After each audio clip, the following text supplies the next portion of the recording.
Hello students, আজকের এই ভিডিওটিতে তোমাদের বাবা সাহেব আম্বেদকর ইউনিভার্সিটির বিএড থার্ড সেমিস্টারের 2024-26 সেশনের course 1.3.7 B pol science maths সাবজেক্টে তোমাদের 2026 সালের সাজেশন উত্তর সহ দেখানো হবে।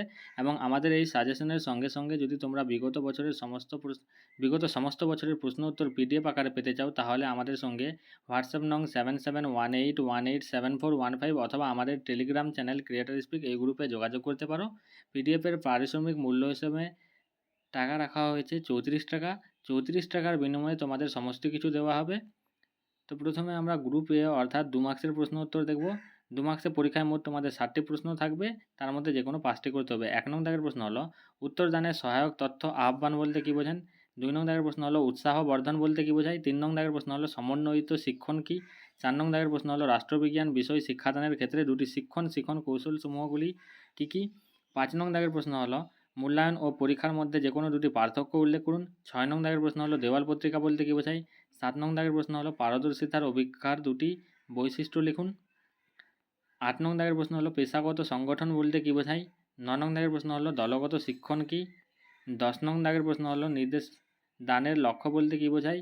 11 নং দাগের প্রশ্ন হলো সন্ধানী প্রশ্নকরণ বলতে কী বোঝেন। 12 নং দাগের প্রশ্ন হলো অনুশিক্ষণ কাকে বলে।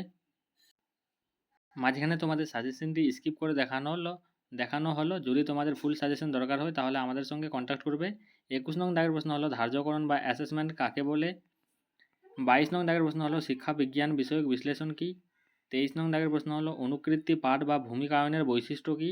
24 নং দাগের প্রশ্ন হলো মূল্যায়ন ও অ্যাসেসমেন্ট বা বিচারকরণের মধ্যে দুটি পার্থক্য উল্লেখ করুন। 25 নং দাগের প্রশ্ন হলো অন্তিমকালীন বা চূড়ান্ত মূল্যায়ন এবং প্রস্তুতকালীন বা গঠনমূলক মূল্যায়ন কাকে বলে অথবা এই দুই মূল্যায়নের মধ্যে পার্থক্য কী। 26 নং দাগের প্রশ্ন হলো আদর্শায়িত পারদর্শিতার অভিজ্ঞতা কী। 27 নং দাগের প্রশ্ন হলো দলবদ্ধ বা দলগত শিক্ষণের সুবিধা ও অসুবিধাগুলি লিখুন। 28 নং দাগের প্রশ্ন হলো নির্ণায়ক ভিত্তিক অভিক্ষা বা সিআরটি কাকে বলে।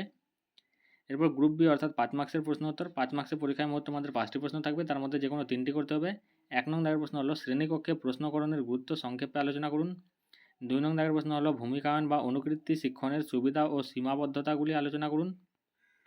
3 নং দাগের প্রশ্ন হলো রাষ্ট্রবিজ্ঞান শিক্ষকের গুণাবলীগুলি আলোচনা করুন। 4 নং দাগের প্রশ্ন হলো অনুপাত বলতে কী বোঝায়, অনুশিক্ষণের চক্রটি আলোচনা করুন অথবা অনুশিক্ষণ কী, অনুশিক্ষণ চক্রটি আলোচনা করুন। 5 নং দাগের প্রশ্ন হলো সমাজবিজ্ঞানে অথবা রাষ্ট্রবিজ্ঞান শিক্ষকের পেশাগত দক্ষতা সম্বন্ধে সংক্ষেপে আলোচনা করুন। এরপর 6 নং দাগের প্রশ্ন হলো শ্রেণীকক্ষে প্রশ্নকরণের সুবিধাগুলি কী কী। শ্রেণীকক্ষে প্রশ্নকরণের বিভিন্ন স্তরগুলি আলোচনা করুন। আবার তোমাদের মাঝখানে সাজেশনটি স্কিপ করে দেখানো হলো। এরপর 13 নং দাগের প্রশ্ন হলো রাষ্ট্রবিজ্ঞান শিক্ষণে ভ্রমণের গুরুত্বগুলি আলোচনা করুন। 14 নং দাগের প্রশ্ন হলো শিক্ষণ বৈজ্ঞানিক বিশ্লেষণের বিভিন্ন লক্ষ্যগুলি সংক্ষেপে আলোচনা করুন।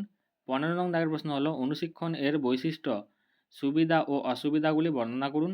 16 নং দাগের প্রশ্ন হলো কর্মমধ্য প্রশিক্ষণের কৌশলগুলি বর্ণনা করুন। 17 নং দাগের প্রশ্ন হলো মেলা বা প্রদর্শনীর গুরুত্ব আলোচনা করুন। 18 নং দাগের প্রশ্ন হলো শিক্ষা বিজ্ঞান বিষয়ক বিশ্লেষণের বিভিন্ন ধাপগুলি আলোচনা করুন। এরপর গ্রুপ সি অর্থাৎ 10 মার্কসের প্রশ্ন তো 10 মার্কসের পরীক্ষায় মোট তোমাদের 2টি প্রশ্ন থাকবে, তার মধ্যে যে কোনো একটি করতে হবে। 1 নং দাগের প্রশ্ন হলো মূল্যায়ন বলতে কী বোঝেন। মূল্যায়ন ও পরিমাপের মধ্যে পার্থক্য আলোচনা করুন। 2 নং দাগের প্রশ্ন হলো ভূমিকায়ন শিক্ষণ কী, এর বিভিন্ন সুবিধাগুলি কী কী এবং অনুশিক্ষণ ও ভূমিকায়ন শিক্ষণের মধ্যে পার্থক্যগুলি উল্লেখ করুন। 3 নং দাগের প্রশ্ন হলো পারদর্শিতার অভিজ্ঞার সংজ্ঞা দিন। একটি আদর্শ পারদর্শিতার অভিজ্ঞার বৈশিষ্ট্যগুলি আলোচনা করুন। পারদর্শিতার অভিজ্ঞার আদর্শায়নের পর্যায়গুলি উল্লেখ করুন। এরপর 4 নং দাগের প্রশ্ন হলো রাষ্ট্রবিজ্ঞান শিক্ষণে শিক্ষণ বিজ্ঞানমূলক বিশ্লেষণের বৈশিষ্ট্য ও গুরুত্ব আলোচনা করুন। রাষ্ট্রবিজ্ঞান শিক্ষাদান ক্ষেত্রে কোন পদ্ধতি বেশি গ্রহণযোগ্য তা নিজের ভাষায় আলোচনা করুন। এরপর 5 নং দাগের প্রশ্ন হলো ভূমিকায়ন শিক্ষণের বিভিন্ন ধাপগুলি আলোচনা করুন। অনুশিক্ষণ ও ভূমিকায়ন শিক্ষণের মধ্যে পার্থক্য আলোচনা করুন। পাঠ্যপুস্তক পর্যালোচনার গুরুত্ব আলোচনা করুন। 6 নং দাগের প্রশ্ন হলো পাঠ্যপুস্তক পর্যালোচনা কি। উচ্চ মাধ্যমিক স্তরে একটি রাষ্ট্রবিজ্ঞান পুস্তকের উদাহরণ সহযোগে পাঠ্যপুস্তক পর্যালোচনার বিভিন্ন ধাপগুলি আলোচনা করুন। 7 নং দাগের প্রশ্ন হলো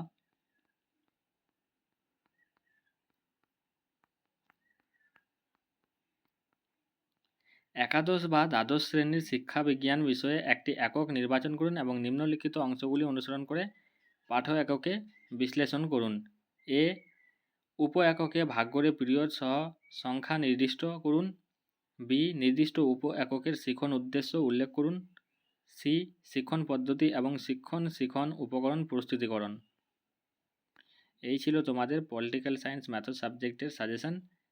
যদি পিডিএফের দরকার হয় অবশ্যই আমাদের সঙ্গে হোয়াটসঅ্যাপে যোগাযোগ করবে অথবা আমাদের টেলিগ্রাম চ্যানেলে।